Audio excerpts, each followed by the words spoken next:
ভালপোৱা মানুহটিক কেতিয়াও কষ্ট নিদিবা। তোমাৰ ভালপোৱাই যেনেকৈ তেওঁক সুখী কৰি তোলে, তেনেকৈ তুমি দিয়া কষ্টবোৰেও তেওঁক সকলোতকৈ বেছি কষ্ট দিয়ে। প্ৰিয় দৰ্শক, মই সঞ্জীৱ। আপোনালোক সকলোকে সঞ্জীৱ মটিভেশ্যনৰ অন্য এটা ভিডিঅ'লৈ স্বাগতম জনাইছোঁ। পুনৰ এটি নতুন ভিডিঅ'লৈ আপোনালোকৰ মাজলৈ আহিছোঁ। যদিহে হাতত অলপ সময় আছে, তেনেহ'লে ভিডিঅ'টি শেষলৈকে শুনিব বুলি আশা ৰাখিলোঁ। বুদ্ধিমান মানুহে প্ৰেমত পৰে এবাৰ, মূৰ্খ মানুহে প্ৰেমত পৰে দুবাৰ, আৰু চৰিত্ৰহীন মানুহে প্ৰেমত পৰে বহুবাৰ। যিজনক মনৰ পৰা এবাৰ ভাল পোৱা হয়, সেইজন ব্যক্তিয়ে আপোনাক যিমানবাৰ আঘাত কৰিলেও, হাজাৰবাৰ কষ্ট দিলেও তেওঁক কেতিয়াও পাহৰিবলৈ পৰা নাযায়। নিজৰ সন্তানসকলক কেতিয়াও ধনী হোৱাৰ শিক্ষা নিদিব। সিহঁতক সকলো সময়তে সুখী হোৱাৰ শিক্ষা দিয়ক। ইয়াৰ ফলত সিহঁত যেতিয়া ডাঙৰ হৈ উঠিব, তেতিয়া সিহঁতে আপোনাৰ অনুভূতিৰ মূল্য দিবলৈ শিকিব, অৰ্থৰ নহয়। ভালপোৱা এনেকুৱা এটা বেয়া অভ্যাস, যিটোৰ কাৰণে মানুহে এক মুহূৰ্তৰ আনন্দ পাবলৈ গোটেই জীৱন কষ্ট সহিবলৈ দ্বিধাবোধ নকৰে। জীৱনৰ 5টা চৰম সত্য। 1 নম্বৰ, মা দেউতাৰ সমান কোনেও আপোনাক ভাল নাপায়। 2 নম্বৰটো হৈছে দুখীয়াৰ কোনো বন্ধু হ'বলৈ নিবিচাৰে। 3 নম্বৰ, সন্মান সিহঁতেই পায় যাৰ টকা আছে এইখন পৃথিৱীত। 4 নম্বৰটো হৈছে মানুহে মন দেখি নহয় ধুনীয়া ৰূপ দেখিহে ভাল পায়। 5 নম্বৰটো, আপোন মানুহবোৰতকৈ পৃথিৱীত ডাঙৰ শত্ৰু আৰু একোৱেই নাই। 3টা বস্তুৰ পতন নিশ্চিত হয়: আপোনাৰ অহংকাৰ, আপোনাৰ মিছা কথা আৰু আপুনি কৰা হিংসা। 3টা বস্তু এইখন পৃথিৱীত বহুত দামী হয়: আপোনাৰ ভালপোৱা, আপোনাৰ আত্মবিশ্বাস আৰু আপোনাৰ বন্ধুত্ব।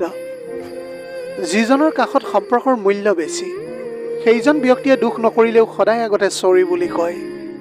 কি হ'ব জীৱনত ইমান ধনী মানুহ বিচাৰি, যদি তাত ভালপোৱাই নাথাকে? এইখন পৃথিৱীৰ সকলোতকৈ পুৰণা যন্ত্ৰবিধৰ নামেই হ'ল ষড়যন্ত্ৰ, যি যুগে যুগে ছাৰ্ভিচিং নিদিয়াকৈ চলি আহিছে। যিয়ে ৰাস্তা দেখুৱাই এদিন সকলোৱে তেওঁকে পাহৰি যায়। যিজনে এবাৰ এৰি থৈ গৈ আকৌ উভতি আহে, সিহঁতক ভুলতো তোমাৰ জীৱনলৈ আহিবলৈ নিদিবা। বেয়া সময়বোৰ এদিন হয়তো অতীত হৈ যাব, কিন্তু মানুহৰ বেয়া ব্যৱহাৰ কেতিয়াও অতীত নহয়। সময় আৰু শিক্ষক দুয়োটাই আমাক শিক্ষা দি যায়। শিক্ষকে সকলো শিকাই পৰীক্ষা লয়, আৰু সময় আগতে পৰীক্ষা লয়, পাছতহে শিক্ষা দিয়ে।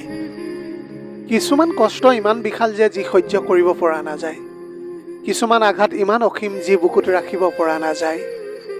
আৰু কিছুমান মানুহ ইমান আপোন যি হেৰাই গ'লে তাক কেতিয়াও পাহৰি থাকিবলৈ নোৱাৰি। মানুহে কেতিয়া হিংসা কৰে জানেনে? আপোনাৰ উন্নতি দেখি, আপোনাৰ ইনকম দেখি, আপোনাৰ সুখ দেখি, সুখী হ'ব মাথো আপোনাৰ কষ্ট দেখি। কোনোবাই যদিহে তোমাক ৰিজেক্ট কৰে, তেনেহ'লে তুমি দুখ নকৰিবা, কাৰণ কিছুমান মানুহে দামী বস্তু এৰি সস্তীয়া বস্তুৰ পিছফালেহে দৌৰে। পখিলাৰ পিছফালে দৌৰি সময় নষ্ট নকৰিবা। ফুলৰ খেতি কৰা চাবা, পখিলা আহি তোমাৰ পিছে পিছে উৰি ফুৰিব। পৃথিৱীৰ সকলোতকৈ ডাঙৰ প্ৰতিশোধ হ'ল কথা কোৱা বন্ধ কৰি দিয়া। জীৱনত কোন কাষত থাকিব, কোন নাথাকিব, সেইটো প্ৰমিছৰ ওপৰত নিৰ্ভৰ নকৰে। একমাত্ৰ বেয়া ব্যৱহাৰ আৰু পৰিস্থিতিয়েহে বুজাই দিয়ে। গছৰ শুকান ডালটো ফুল পাত অবিহনে জীয়াই থাকে, বসন্ত আহিলে নতুনকৈ সাজিব বুলি। আৰু ইফালে তুমি মানুহ হৈও ইমান সহজে ভাঙি পৰিছা। অৰ্থাৎ ইয়াৰ অৰ্থ এইটোৱেই যে জীৱনত কেতিয়াও ভাঙি নপৰিব। বিয়াখন কৰাৰ আগতে ছোৱালীৰ এই 5টা বিষয় সদায় জানি লওক। 1 নম্বৰ, তাই বেছি লোভী ছোৱালী নেকি? 2 নম্বৰ, তাই এলেহুৱা নেকি বাৰু? 3 নম্বৰ, সদায় চাফ চিকুণ হৈ থাকে নে নাই? 4 নম্বৰ, তাইৰ পৰিয়ালটো কেনেকুৱা? 5 নম্বৰ, ধৰ্মৰ প্ৰতি তাই কিমান সংবেদনশীল? স্মৃতি এনেকুৱা এটা বস্তু যাৰ জন্ম আছে কিন্তু মৃত্যু নাই। নাৰীৰ ভালপোৱা পাবলৈ সকলো পুৰুষে বিচাৰে, কিন্তু সিহঁতক সন্মান খুব কম পুৰুষেহে দিবলৈ পাৰে। ছোৱালীবিলাকে বিয়াৰ পাছত সকলো দুখ কষ্ট মা দেউতাৰ পৰা লুকুৱাই ৰাখে, যাতে তেখেতসকলে কষ্ট নাপাওক বুলি। চৰকাৰী চাকৰি বা বেচৰকাৰী চাকৰি সেইটো ডাঙৰ কথা নহয়। আপোনাৰ ছোৱালীজনী মানুহৰ লগত বিয়া দিছে নে অমানুহৰ লগত বিয়া দিছে, প্ৰথমতে সেইটো চাওক। জীৱনত যিমান ডাঙৰ হৈ যাবা সিমানেই বুজিবলৈ পাৰিবা, প্ৰয়োজন নহ'লে এইখন পৃথিৱীত কোনোৱেই আপোন নহয়। বৰ্তমান সমাজখনে এনেকুৱা, সৎ মানুহবোৰ অৱহেলিত আৰু অসৎ মানুহবোৰ হৈছে সন্মানিত। কাৰোবাক ভাল পাবলৈ নোৱাৰিলে তাক মানা কৰি দিয়া, কিন্তু তাক মিছা সপোন নেদেখুৱাবা। যিজন ব্যক্তিয়ে তোমাৰ লগত আনৰ কথা সমালোচনা কৰি থাকে, সেইজন ব্যক্তিক কেতিয়াও বিশ্বাস নকৰিবা, কাৰণ সেইজন ব্যক্তিয়ে আনৰ লগতো তোমাৰ বিষয়ে সমালোচনা কৰিবলৈ পাৰে। সময় থাকোঁতে যাক মূল্য নিদিব, সময় শেষ হ'লে তাৰ গান গালেও তাক ওচৰত নাপাব। কাৰণ আত্মসন্মান সকলোৰে আছে। জীৱনত কষ্ট তেতিয়াই বহুত বেছি হয় যেতিয়া আপোন মানুহজনে পৰৰ নিচিনা আচৰণ কৰিবলৈ ধৰে। যিজনে ভালে ৰখাৰ কাৰণে ভাল পায় সি কাৰণে অকাৰণে হেৰাই যাব পাৰে, আৰু যিয়ে ভালে ৰখাৰ কাৰণে ভাল পায় সি হাজাৰ আঘাত স্বীকাৰ কৰিও কাষত থাকে। স্বামী স্ত্ৰীৰ মাজত কাজিয়া ভুল বুজাবুজি থাকিবই, কিন্তু সেইটো কেতিয়াও সন্তানৰ সন্মুখত কৰা উচিত নহয়। ইয়াৰ ফলত সন্তানৰ মানসিকতাৰ ওপৰত প্ৰভাৱ পৰিবলৈ পাৰে। খং কৰিলে 100 বাৰ চৰি ক'বলৈ পাৰি, অভিমান কৰিলে 300 বাৰ ফোন কৰিবলৈ পাৰি, কাজিয়া লাগি কথা বন্ধ হ'লে বাৰে বাৰে ঠিক কৰাৰ অনুৰোধ কৰিবলৈ পাৰি। ঠিক তেনেকৈ ব্লক কৰিলেও বিভিন্ন উপায়েৰে যোগাযোগ কৰিব পৰা যায়। কিন্তু যিয়ে এবাৰ এৰি যোৱাৰ সিদ্ধান্ত লয় তেওঁক কেতিয়াও ধৰি ৰাখিবলৈ নোৱাৰি। দিনবিলাক যেনেকৈ ৰাতিৰ সৈতে সলনি হয়, সেইদৰে মানুহো সময়ৰ সৈতে সলনি হয়। সকলো বস্তু নতুন থাকিলেই ভাল লাগে, কিন্তু বন্ধু পুৰণা হ'লেও ভাল লাগে। কষ্ট তেতিয়াই বহুত বেছি হয় যেতিয়া আপোন মানুহজনে পৰৰ নিচিনা আচৰণ কৰিবলৈ ধৰে। শাৰীৰিক সৌন্দৰ্যক লৈ কেতিয়াও গৰ্ব নকৰিবা, কাৰণ সেইটো আপোনাৰ সৃষ্টি নহয়। ঠিক তেনেকৈ বংশক লৈও গৰ্ব নকৰিব, কাৰণ সেইটো আপোনাৰ পচন্দৰ নহয়। সদায় গৰ্ব কৰিব আপোনাৰ ভাল চৰিত্ৰটোক লৈ, যিটো আপুনি নিজে গঠন কৰিছে। এইখন পৃথিৱীত অকলে থাকিবলৈ কোনেও নিবিচাৰে, কিন্তু পৰিস্থিতিয়েহে মানুহক অকলশৰীয়া কৰি দিয়ে। সকলো ধৰণৰ অভ্যাস কৰা, কিন্তু প্ৰতিদিনে কাৰোৰে লগত কথা পতাৰ অভ্যাস নকৰিবা। আচলতে ব্যস্ত মানুহক বিৰক্ত কৰাটো পচন্দ নকৰোঁ, কাৰণ কোনোবাই ইমানো ব্যস্ত নাথাকে যিমান ব্যস্ততা দেখুৱাই প্ৰয়োজন শেষ হ'লে। সদায় ধ্যান সেইটো সময়ত সেইটো বস্তুৰ ওপৰত ৰাখিবা যিটো তুমি বিচাৰি আছা। সেইটো বস্তুৰ ওপৰত কেতিয়াও নাৰাখিবা যিটো হেৰাই গৈছে। অৱহেলা কৰিলে লোহাটো মামৰে ধৰে, আৰু আমিতো তেজ মঙহেৰে গঢ়া কিছুমান মানুহ। সলনি হোৱাটো হয়তো সকলোৱে দেখে, কিন্তু সলনি হোৱাৰ পিছফালৰ কাৰণটো কোনেও নেদেখে।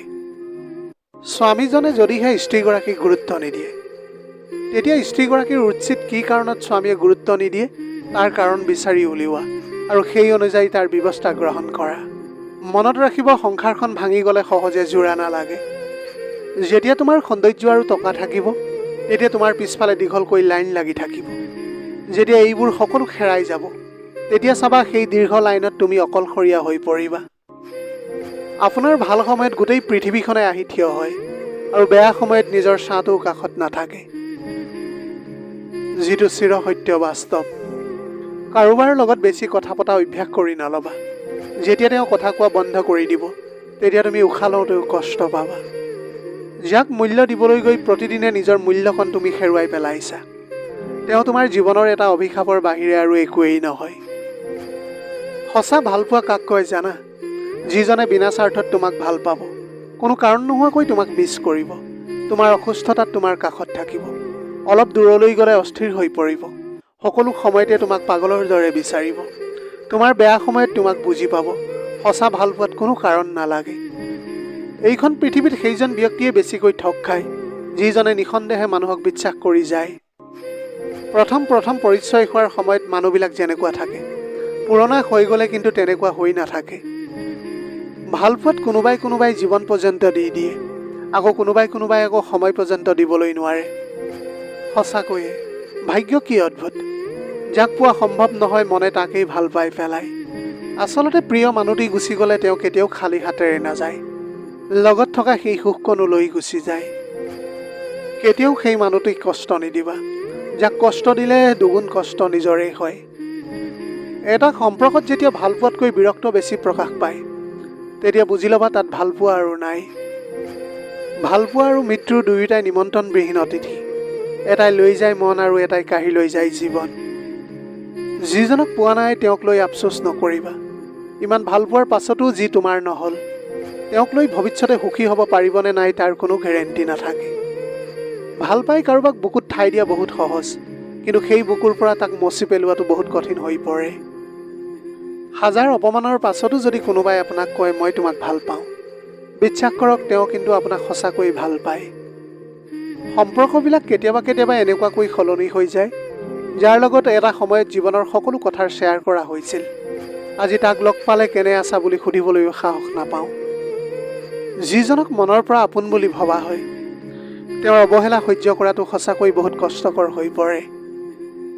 যিজনে ভালে থাকিবলৈ ভাল পায়, তেওঁ কাৰণে অকাৰণে হেৰাই যাব পাৰে, আৰু যিজনে ভালে ৰখাৰ বাবে ভাল পায়, তেওঁ হাজাৰ কষ্ট স্বীকাৰ কৰিও আপোনাৰ কাষতে থাকে।